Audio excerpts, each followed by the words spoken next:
Hello, I'm Chris Rossi with Dusky Electronics. Today somebody emailed me asking how the meat knob works on the Mandorla, and I figure, why tell somebody when I can show them? Um, so what I'm showing you now is we're looking at software that is measuring the frequency response.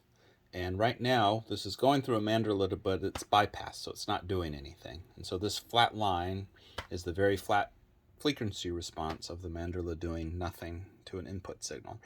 I'm going to turn the Mandorla on. Well, first let's make a snapshot of this so we can see it.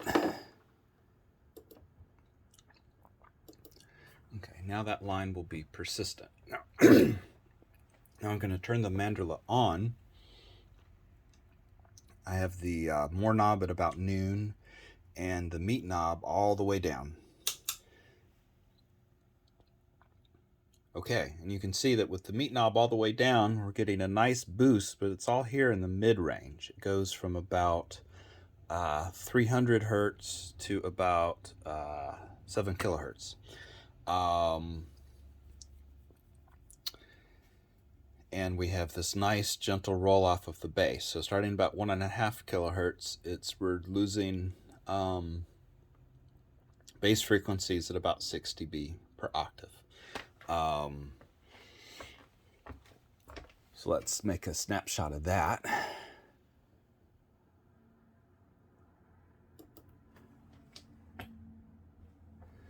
Now we'll see what happens when we roll up the meat control. This is about noon. You can see it's adding back bass, so we should hear a little bit more bass. It's not rolling it off quite as steeply. And if we turn the meat all the way up,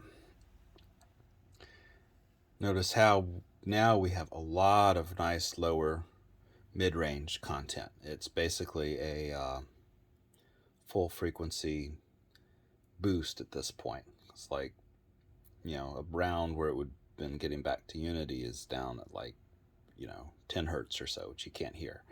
So that's basically what the meat knob does.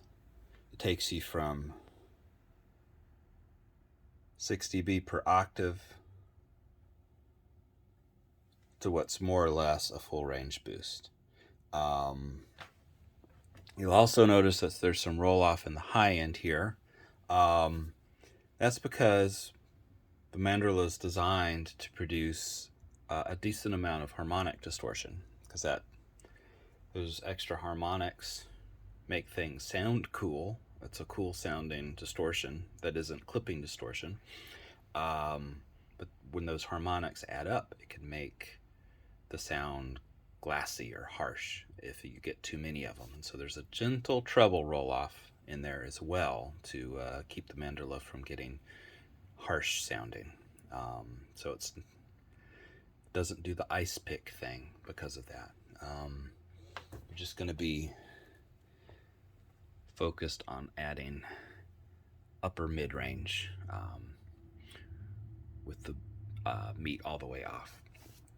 I can show you the harmonic distortion too if you want. Well, you don't have a choice, but we're going to do it. So this is bypassed again. We're going to take it out of frequency response mode, and we're going to measure RMS. We're going to give it a 1 kilohertz test signal. And the Mandorla is bypassed right now, so it's not producing any harmonic distortion because it's not doing anything. And I'm just gonna expand our y-axis to get the noise floor in here. So that's the noise floor down here, and here's our 1 kilohertz test signal. Now let's turn the Mandorla back on,